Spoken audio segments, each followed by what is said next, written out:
you listen to reason? Will you open Chris in Madison, Wisconsin. How's it going? Hey guys, how are you doing? Fine, thanks. Yeah, I just want to thank you guys for the show. You guys have really given me the courage to come out of the closet as an atheist. Good, Great. that's what we're here for. Yeah, I even started my own atheist blog too. So, Wow. What, do you want to pimp the address? Pimp your blog. well, how nice of you to ask. Of course.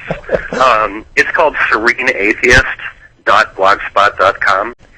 And I thought about writing articles for a while, but one thing that's really frustrating about you guys is I'll like get this idea that I think is really novel, but I'm like obsessed with your show now, and I go on YouTube and watch all kinds of episodes, and I hear people coming up with all these ideas that I thought once were novel, and they're not. We're sorry. Wait, you know, really? the Bible says Well, there's nothing new under the sun. Really quickly, Chris, I don't think we say anything that's particularly new. It's Nah. just about saying it as much as possible because we're speaking against an institution that says things far more often than we can hope to with the small numbers that we have. Right, we're all about spreading memes. Doesn't That's right. matter if it's original. Thanks. Okay. Yeah, that sounds good. Well, I wanted to thank Tracy, too, for bringing something up before, not related to my call, but bringing up Amazing Grace. Oh, yeah. For so many years, the first few lines of that song have just made me sick. I mean, talk about abusive, brainwashing mind control. Yeah. I'm a psychotherapist, an outpatient psychotherapist, and I see so much of the teachings like that be no different from the way abusers treat battered wives. Yes. It's so like similar. Tearing away at your self-esteem. And which is a big reason why they stay then. I described it one time as beating somebody up so badly that when you're not there, they beat themselves up. Yeah, and that is exactly what happened. Yeah. I mean, I've worked with a lot of women who have gotten out of abusive relationships, but they were in it for so long, and it takes so much time for them to get out of the fog. You know, I call it the fog. It just, you know, it turns everything backwards and upside down. And I was just going to insert fog. Are you using that for fear, obligation, and guilt? you know, I read about that in a book, but it's kind of broader than that. I mean, those are parts of it, but definitely in people, more often than not women, it's so much more than that. I guess that just gets down to the core of their being. So you're the expert.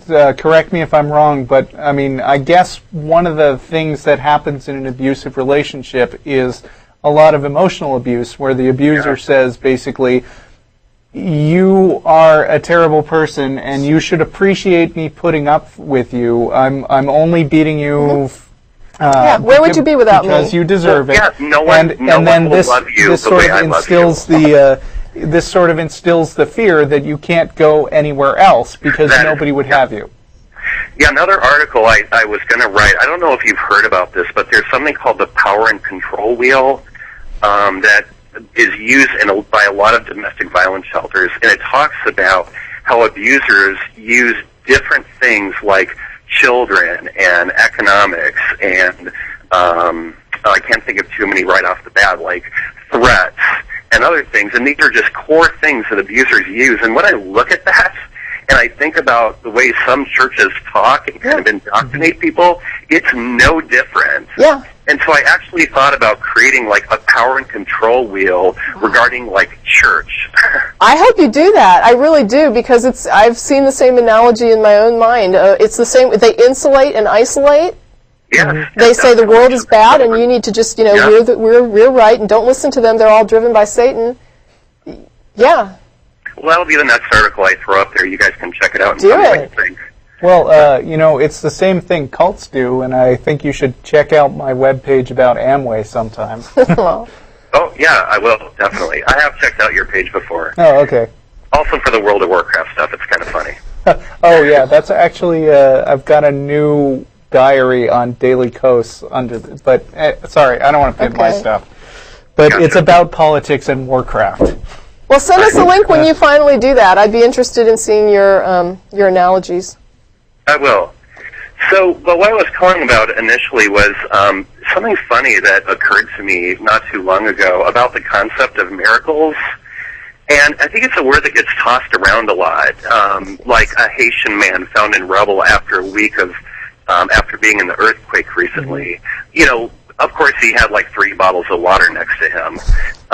Or, you know, some woman getting pregnant after doctors told her that she wasn't able to. Right. But these things aren't like impossible events. Right.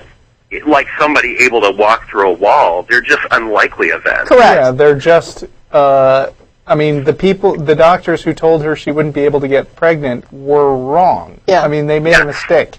And that is not a miracle. Well, yeah, but the greater point is that the moment you say that that was something that was rare, you've also said that that was something that is possible. And once you've said it's possible, you've undermined miracle. Exactly. Yeah. But people will take these unlikely events and use it sometimes as proof that God exists. They'll say, oh, the odds were so astronomically small, and it's like, well, then you're saying that there were odds that this could occur, right?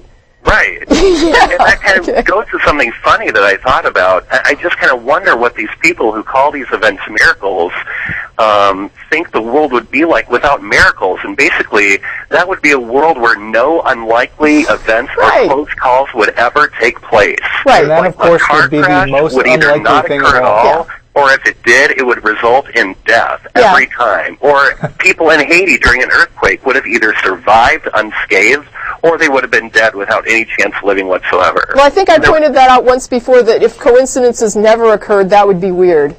Yes, exactly. Because there's so many things happening all the time. Yeah. Right.